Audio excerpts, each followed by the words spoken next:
नमस्कार। स्वास्थ्य तथा जनसङ्ख्या मन्त्रालयको कोभिड-19 सम्बन्धी नियमित प्रेस ब्रिफिङमा स्वागत छ। म प्राध्यापक डाक्टर जागेश्वर गौतम।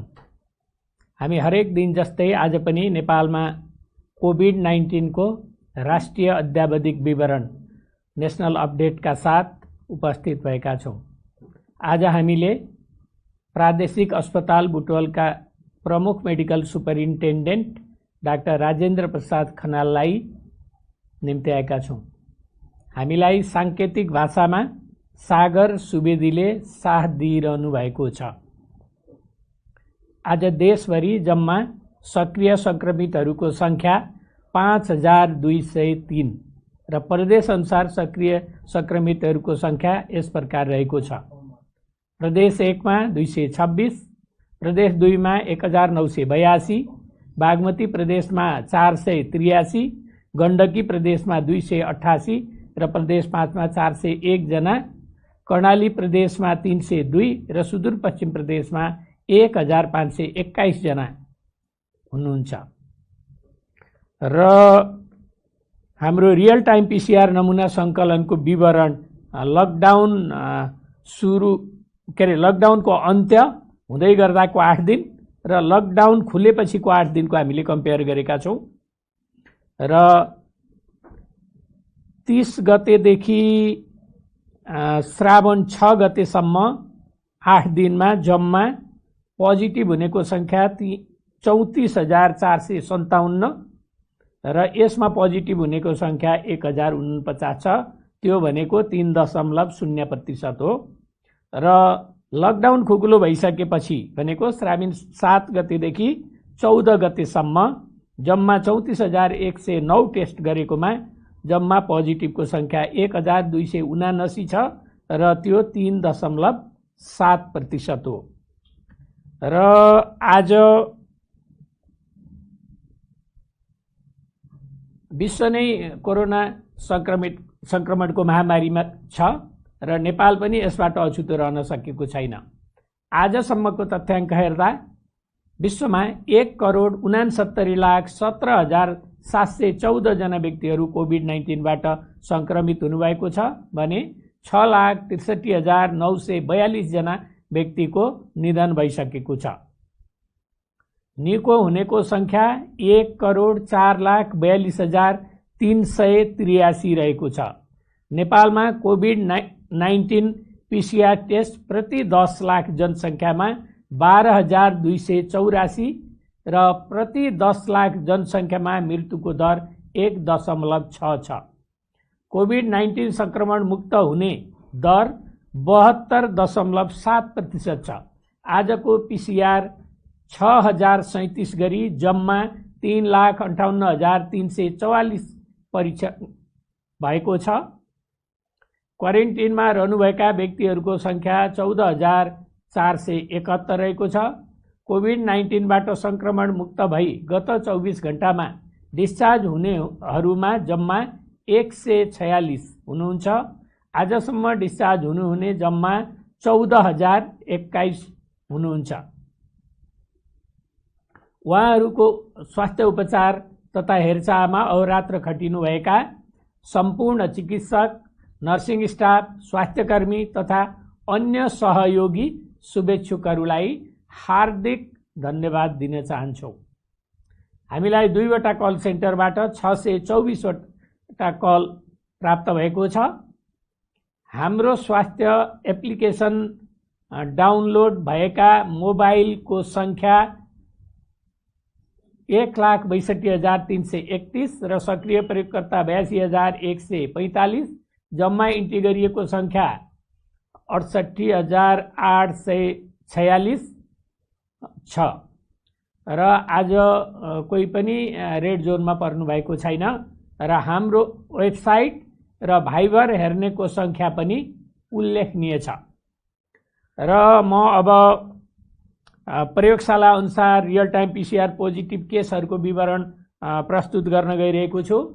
बीपी कोइराला स्वास्थ्य विज्ञान प्रतिष्ठान धरान प्रयोगशालामा मोरङका 3 जना र सुनसरीका 1 जना, कोशी अस्पताल विराटनगर प्रयोगशालामा मोरङका 3 जना, प्रादेशिक जनस्वास्थ्य प्रयोगशाला विराटनगरमा मोरङका 2 जना, प्रादेशिक जनस्वास्थ्य प्रयोगशाला जनकपुरमा 70 का 1 जना, सर्लाहीका 1 जना, धनुषाका 12 जना र महोत्तरीका 13 जना हुनुहुन्छ। नारायणी अस्पताल वीरगञ्ज प्रयोगशालामा पर्साका 34 जना र राष्ट्रिय जनस्वास्थ्य प्रयोगशाला टेकुमा भक्तपुरका 1 जना, धादिङका 7 जना, कपिलवस्तुका 2 जना र काठमाडौँका 2 जना हुनुहुन्छ। शुक्रराय ट्रपिकल तथा सरुवा रोग अस्पताल प्रयोगशालामा काठमाडौँका 7 जना, कीटजन्य रोग अनुसन्धान तथा तालिम केन्द्र प्रयोगशाला हेटौडामा नवलपरासी पूर्वका 2 जना र रौतहटका 1 जना हुनुहुन्छ। वीर अस्पताल प्रयोगशाला काठमाडौँमा काठमाडौँका 2 जना, त्रिभुवन विश्वविद्यालय शिक्षण अस्पताल प्रयोगशालामा काठमाडौँका 1 जना, नेपाल प्रहरी अस्पताल प्रयोगशाला काठमाडौँमा 70 का 1 जना, स्टार अस्पताल प्रयोगशाला सानेपामा काठमाडौँका 2 जना र महोत्तरीका 1 जना, प्रादेशिक क्षयरोग केन्द्र प्रयोगशाला पोखरामा बागलुङका 7 जना, स्याङ्जाका 26 जना, म्याग्दीका 2 जना र तनहुँका 1 जना हुनुहुन्छ। सुर्खेत प्रादेशिक अस्पताल प्रयोगशालामा सुर्खेतका 1 जना, डडेलधुरा अस्पताल प्रयोगशाला डडेलधुरामा बैतडीका 2 जना र डोटीका 15 जना हुनुहुन्छ। यसैगरी सेती प्रादेशिक अस्पताल प्रयोगशाला धनगढीमा डोटीका 37 जना, कैलालीका 8 जना र कञ्चनपुरका 8 जना हुनुहुन्छ।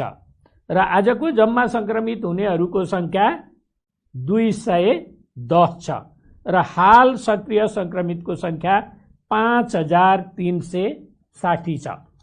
र अब म प्रादेशिक विवरण दिन चाहन्छु। क्वारेन्टिनमा रहनुभएका व्यक्तिहरूको संख्या यस प्रकार छ।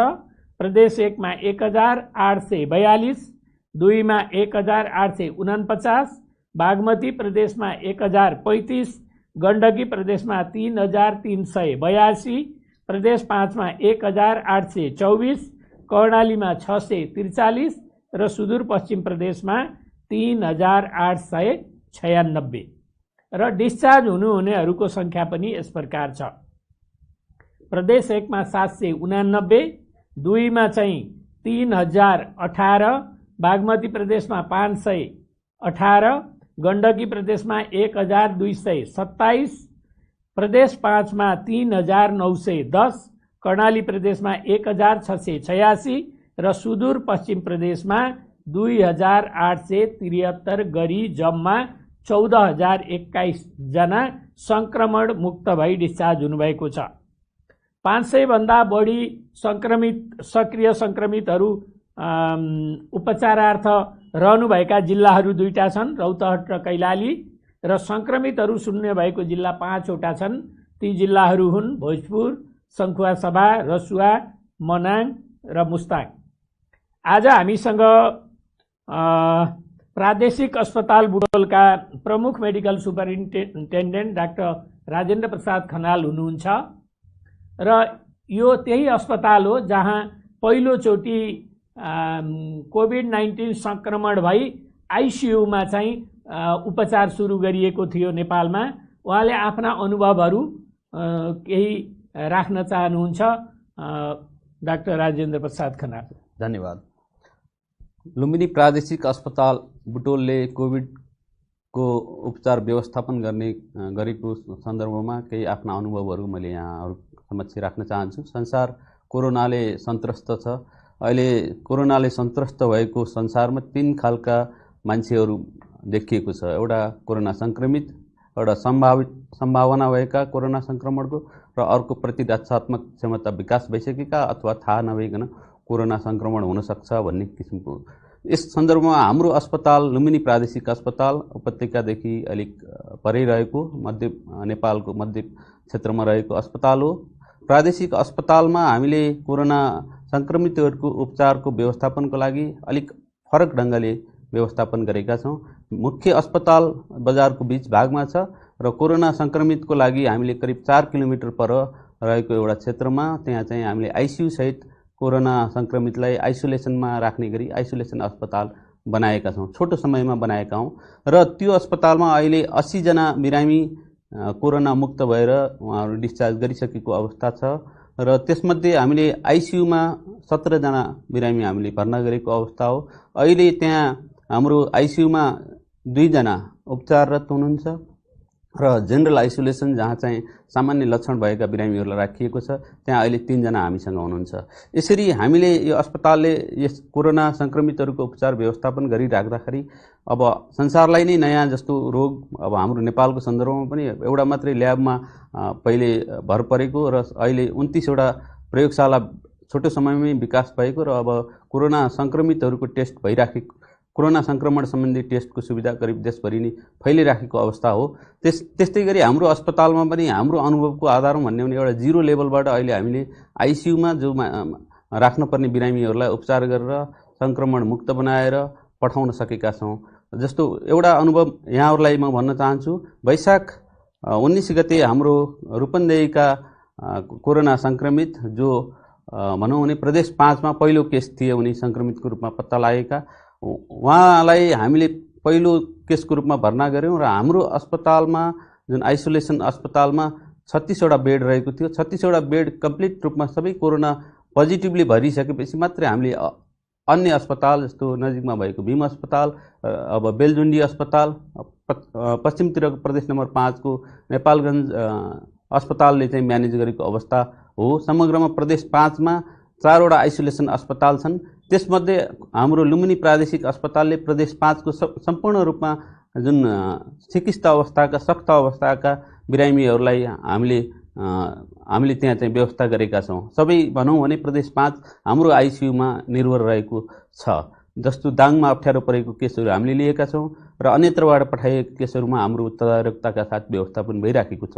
र यसमा एउटा अनुभव, मिठो अनुभव, पहिलो संक्रमित जो यहाँहरूले मलाई लाग्छ सामाजिक सञ्जालमा पनि उहाँ अलिकति भनौँ एक खालको सकारात्मक सोच भएको मान्छे, नाचेर दिन कटाएको अवस्था पनि थियो र उहाँ संक्रमण मुक्त हुनुभयो। उहाँलाई सामान्य समस्या थियो, तर त्योभन्दा वैशाख 19 गते त्यसरी भर्ना गरिएको बिरामीलाई उपचार गरेर पठाइसके, कोरोना नेगेटिभ भएर पठाइसकेपछि जेठ 14 गते हामीले एउटा कोरोना पोजिटिभ केस जो चाहिँ एकदम सक्त अवस्थामा कपिलवस्तुमा हुनुहुन्छ, गाउँमा त्यत्तिकै रहिराख्नु भएको छ, कसैले हेरेको छैन भन्ने सूचना पाउँदा बित्तिकै हामीले त्यहाँबाट तत्काल उद्धार गरेर ल्याउनुपर्छ भन्ने सूचना दियौँ र उहाँहरूले एम्बुलेन्समा लिएर आउनुभयो र ल्याउँदै रिसिभ गर्दा पहिलो आइसियुमा राख्नुपर्ने केस, उहाँको भन्ने स्याचुरेसन, अक्सिजन स्याचुरेसन 70% भन्दा कम र सास फेर्न निकै गाह्रो भएको र बाटोमा लिएर जाँदै उहाँको प्राण निस्कने अवस्था थियो। त्यस्तो अवस्थामा हाम्रा स्वास्थ्यकर्मीहरू पहिलेदेखि प्रिपेयर्ड अवस्थामा हुनुहुन्थ्यो। त्यहाँ एनेस्थेसिस्ट, क्रिटिकल केयर टिम, त्यसै गरी नर्सिङ टिम र सम्पूर्ण व्यवस्थापनमा खटेका सहयोगी कर्मचारीहरू उहाँहरूले बोकेरै त्यो बिरामीलाई भित्र ट्युब, त्यहीँ बाटोमै ट्युब, इन्डोट्र्याकियल ट्युब श्वासनलीमा राखेर भित्र लैजानुभयो र भेन्टिलेटरको सहयोगमा उहाँको चाहिँ पछि बिस्तारै स्वास्थ्यमा सुधार आएर 2 दिनपछि इन्डोट्र्याकियल ट्युब एक्सट्युबेट गर्ने अवस्था भयो र उहाँ साथसाथमा उहाँ सुगरको बिरामी हुनुहुँदो रहेछ र सुगरको उपचार व्यवस्थापन सँगसँगै कोरोना संक्रमणको उपचार व्यवस्थापन ले गर्दाखेरि उहाँलाई 2 हप्तामा हामीले डिस्चार्ज गर्न सक्यौँ र उहाँ पहिलो जसलाई हामीले कोरोना पुष्टि भएको केसलाई हामीले रिसिभ गरेको हो र त्यसै गरी गर्दाखेरि अहिले 17 जनासम्म बिरामीको हामीले आइसियुमा उपचार गरिसकेका छौँ। र यस सन्दर्भमा हाम्रा अनुभवहरू पनि कस्तो छ भने सम्पूर्ण हाम्रो त्यो जुन आइसोलेसन अस्पतालमा करिब 86 जनाको डेडिकेटेड टिम त्यहाँ चाहिँ इन्भल्भ छ। त्यसमा क्रिटिकल केयर टिमदेखि फिजिसियनहरूको टिम, त्यसै गरी सहयोगी कर्मचारीहरू उहाँहरूलाई डेडिकेटेड ढङ्गले हामीले राखिराखेका छौँ। उहाँहरूलाई क्वारेन्टाइन इत्यादि व्यवस्थापन गरेको पनि हो र सम्पूर्ण तयारी हरेक दिन अस्पतालमा यो इन्फेक्सन प्रिभेन्सनका चाहिँ ट्रेनिङहरू, त्यो लगाउने सुरक्षा कवचहरू कसरी लगाउने भन्ने कुरालाई निरन्तर हामीले गर्दै त्यो तयारीका साथसाथमा यसरी कोरोनाका सिकिस्त बिरामीहरूलाई उपचार व्यवस्थापन गरिसकेपछि जुन किसिमको एउटा आत्मविश्वास बढ्यो, त्यो आत्मविश्वासले अब जुनसुकै अवस्थाकालाई पनि हामीले म्यानेज गर्न सक्छौँ भनेर लुम्बिनी प्रादेशिक अस्पताल गर्व गर्ने ठाउँमा आइपुगेको छ। अहिले हामीसँग 2 जना बिरामी हुनुहुन्छ र समग्र प्रदेश 5 मा अहिले कोरोना संक्रमितको सङ्ख्या अघि डाक्टर साहबले भने अनुसार अलिकति घटेको अवस्था पनि छ र टेस्ट रेट पनि बढेको छ। त्यो राम्रो कुरा हो। प्रादेशिक अस्पतालमा एउटा चुनौती चाहिँ हामीले अरू खालका बिरामीहरू जो चाहिँ सुत्केरी गराउन आउने महिलाहरूदेखि लिएर अरू चिकित्सा अवस्थामा इमर्जेन्सीमा ल्याउने अवस्थाका बिरामीहरूलाई छुट्टै हब हस्पिटलमै म्यानेज हामीले त्यो लकडाउनको पिरियडमा पनि गरिराखेको हो र त्यहाँ चाहिँ हामीले कोरोना सङ्क्रमितहरूलाई राखेनौँ र एउटा जोखिमपूर्ण वातावरणबाट अलिकति जोगाउन सक्यौँ जस्तो लाग्छ। र त्यति भन्दा भन्दै पनि कहिले कहिले इमर्जेन्सी अथवा कहीँ पनि त्यस्ता कोरोना सङ्क्रमितहरू भेटिने सम्भावनाहरूलाई ठाडै नकार्न त सकिँदैन, तर सकेसम्म छुट्याएर राख्दाखेरि चाहिँ राम्रो हुँदै रहेछ भन्ने हाम्रो अनुभवले सिकाएको छ। र सम्पूर्ण रूपमा ढुक्कै हुने अवस्था, कोरोनाबाट मुक्त भयो भन्ने अवस्था पनि छैन, तर हामी तयारी अवस्थामा छौँ र हाम्रा चुनौतीहरू पनि यसका साथसाथमा सँगसँगै छन्। जस्तो कि हाम्रा स्वास्थ्यकर्मीहरू पनि 3 जना सङ्क्रमित हुनुभयो, त्यसमध्ये 2 जना प्यारामेडिक्स र 1 जना डाक्टर साहब, तर उहाँहरूलाई पनि अहिले कोरोना नेगेटिभ भएर अब उहाँहरू रिकभर भइसक्नु भएको छ। उहाँहरूलाई खासै भने पनि लक्षण पनि देखिएको छैन। र हाम्रो अनुभवले के बताउँछ भने समग्रमा कोरोना सङ्क्रमितहरूको धेरैजसो सङ्ख्या चाहिँ लक्षण रहित अवस्थामा छ र कसैलाई आइसियुमा म्यानेज गर्नुपर्ने अवस्था छ। र अबको प्राथमिकता मलाई लाग्छ आइसियुमै राख्नुपर्ने अवस्थाका बिरामीहरू, र सरकारले पनि दिएका निर्देशनहरू अहिले होम आइसोलेसन, होम क्वारेन्टाइनलाई बढी महत्त्व दिएको देखिन्छ र मलाई लाग्छ सबै किसिमको व्यवस्थापनमा त्यो राम्रो पक्ष हो। र त्यसमा हाम्रो सबैभन्दा महत्त्वपूर्ण रोल भनेको चाहिँ हामी अनुशासित हुनु नै हो। स्वास्थ्यकर्मीहरू यसरी खटिराखेका छौँ, हामी हामी ज्यानलाई जोखिममै राखेर पनि अगाडि बढिराखेका छौँ, तर यो जुन 3वटा कुराहरू छ, सामाजिक दूरी, मास्क लगाउने र जुन सेनिटाइजेसन, जुन हात सफा गर्ने, हात नाक मुखलाई जोगाएर अनुशासित भएर सरकारले गरेन अथवा अन्यले गरेन भन्दा हामीले के गर्यौँ भन्ने हिसाबले अगाडि बढ्नुपर्ने बेला आएको छ। मलाई लाग्छ नेपाल अलिकति भाग्यमानी छ, यस सन्दर्भमा धेरै कम मृत्युदर छ, तर यसमा चुनौती भनेको शङ्कास्पद बिरामीहरूले चाहिँ मृत्युवरण गर्नु परेको त्यो नमिठो पीडा पनि हामीसँग छ। त्यसैले शङ्कास्पद बिरामीहरूलाई कोरोनै हुन् भनेर भन्दा पनि उनीहरूलाई व्यवस्थापन गर्न छुट्टै आइसोलेसनमा अथवा छुट्टै आइसियु सेटअपमा राखेर हामीले उपचार हामी लुम्बिनी प्रादेशिक अस्पतालमा छुट्टै मोडलमा पनि गरिराखेका छौँ। इभन गर्भवती बिरामी कुनै इमर्जेन्सी अवस्थामा आइपुगे कोरोना सङ्क्रमित भने त्यहाँ डेलिभरी गराउने व्यवस्थामा पनि हामी गरिसकेका छौँ। त्यसैले यति भन्दा भन्दै अब यो हाम्रो टिममा सबभन्दा महत्त्वपूर्ण कुरा भनेको ट्रेनिङले बहुत ठुलो काम गर्यो, हाम्रो तयारी अवस्थाले राम्रो काम गर्यो र यसमा एउटा कमान्ड सिस्टममा हामीले चलेको छ। म मेडिकल सुप्रिन्टेन्डेन्टको कमान्ड छ, त्यसमा हाम्रो फोकल पर्सन फिजिसियन डाक्टर साहब 1 जना हुनुहुन्छ, कम्युनिकेसनको लागि सूचना अधिकारी हुनुहुन्छ जससँग यथेष्ट जानकारी doctor Vishnu Gautam, focal person doctor Sudarshan Thapa, त्यसै नर्सिङ इन्चार्ज हाम्रो ज्योति पौडेल हुनुहुन्छ, त्यसै गरी आपूर्ति प्रमुख हुनुहुन्छ बबिता बजिमय, हाउसकिपिङ अफिसर जो चाहिँ सहयोगी कर्मचारी कमान्ड गर्नुहुन्छ हाम्रो गीता गेमाली, प्रशासनका साथीहरू हुनुहुन्छ विपिन छेत्री लगायत, र समग्र हब हस्पिटलमै म्यानेज गर्ने सिनियर डाक्टर साहबहरू जो चाहिँ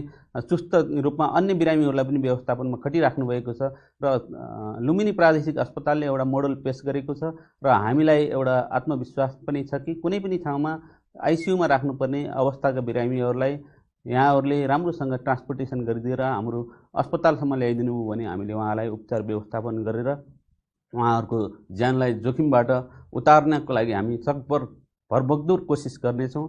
र यसमा हाम्रो अहिले अस्पतालमै पिसिआरको ल्याब सेटअप पनि छ, हामीले अपरेसनहरू पनि अगाडि बढाएका छौँ। कोही शङ्कास्पद बिरामीको हकमा चाहिँ ती पिसिआरबाट नेगेटिभ भएपछि अपरेसनहरू पनि नियमित रूपमा अगाडि गर्ने जुन कुरा रोकिएको थियो त्यो कुराहरूमा समग्र प्रदेश 5 लुम्बिनी प्रादेशिक अस्पतालमा राम्रै तरिकाले निर्भर रहेको छ। प्रदेशले चाहिँ हाम्रो अस्पताललाई सहयोग गरेको छ, सङ्घीय स्वास्थ्य मन्त्रालयबाट भएका मार्गनिर्देशनहरूलाई हामीले पालना गरेका छौँ र हामीलाई नयाँ नयाँ अनुभव छ, नयाँ नयाँ सिकाइ छ। तर मलाई के लाग्छ भने मेरो पर्सनल बुझाइ चाहिँ कोरोनाबाट अझै हामी ढुक्क तरिकाले बस्न सक्ने अवस्था छैन, किनभने यो तलमाथि भइराख्नै छ।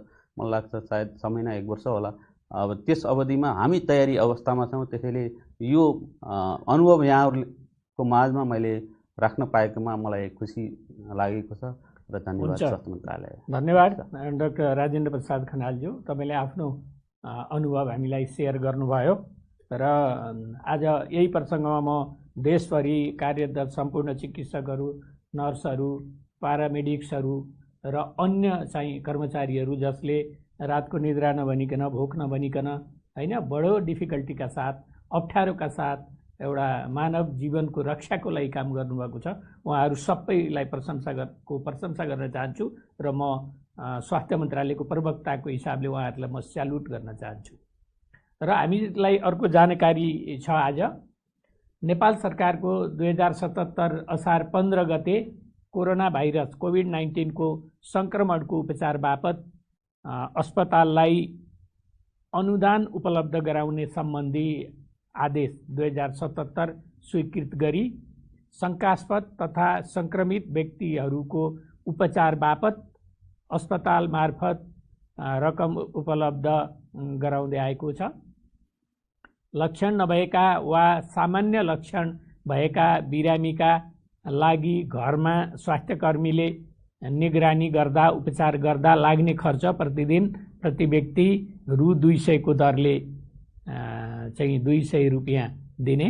लक्षण नभएका वा सामान्य लक्षण भएका आइसोलेसन केन्द्रमा बस्ने बिरामीहरू भएमा सम्बन्धित संस्थालाई रु 2000 अक्षय रूपी 2000 रुपियाँ मात्र र तेस्रो सामान्य लक्षण भएका 60 वर्षमाथिका ज्येष्ठ नागरिकहरू, दीर्घरोगीहरू तथा अन्य स्वास्थ्य समस्या भएकाहरूको हकमा व्यवस्थापन गर्ने अस्पतालका लागि प्रतिदिन प्रति व्यक्ति रु 3500 अक्षय रूपी 3500 रुपियाँ मात्र र मध्यम जटिल बिरामीहरूको उपचारको व्यवस्थापन गर्ने अस्पतालहरूका लागि प्रतिदिन प्रति व्यक्ति अस्पताललाई रु 7000 अक्षय रूपी 7000 रुपियाँ मात्र र जटिल र क्रिटिकल बिरामी व्यवस्थापन गर्ने अस्पतालका लागि प्रतिदिन प्रति व्यक्ति अस्पतालका लागि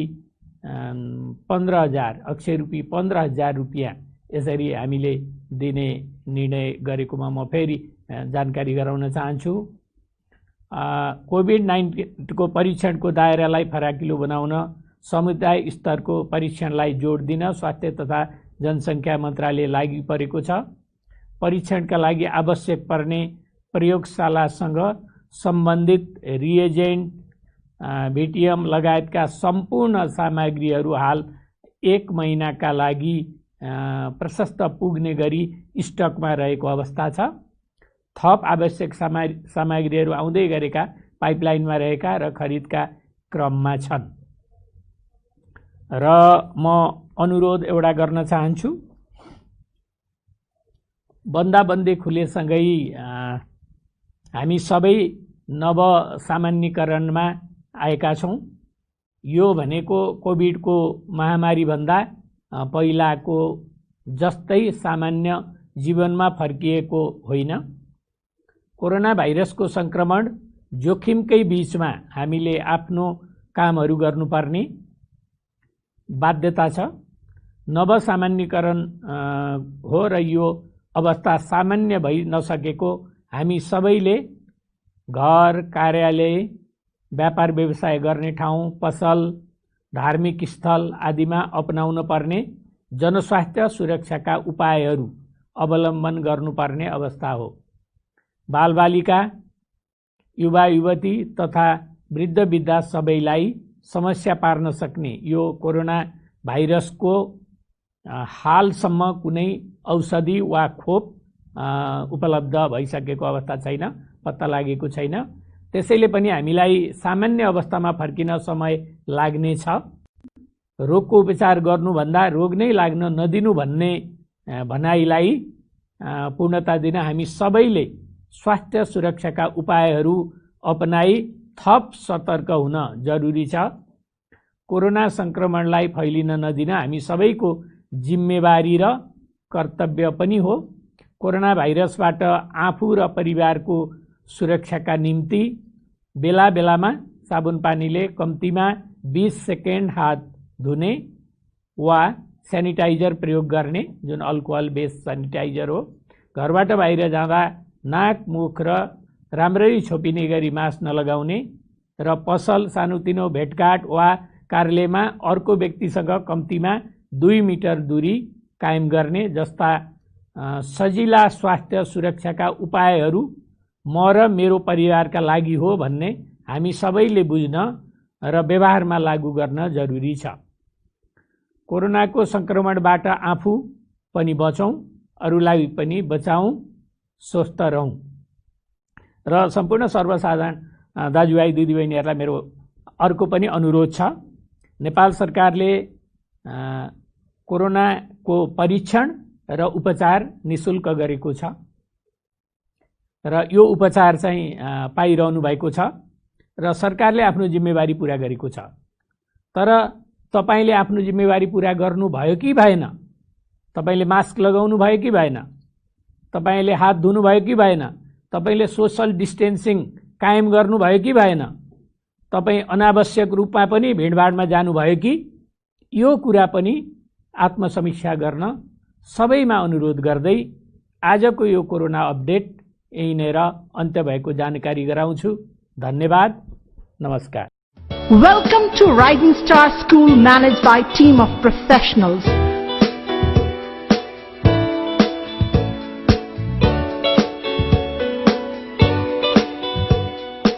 We believe in modern education with cultural values. A totally digital school in Nepal with scientific method of teaching. Rising Star is completely digital school in Nepal. Rising Star School consists of former principals and qualified teachers. The school has spacious hostel with homely environment. Rising Star School provides extracurricular activities, sports, music, dance and meditation. The school has glorious history in the field of education. Rising Star सँग 4 दशक लामो इतिहास छ। Rising Star School secures bright future for every child.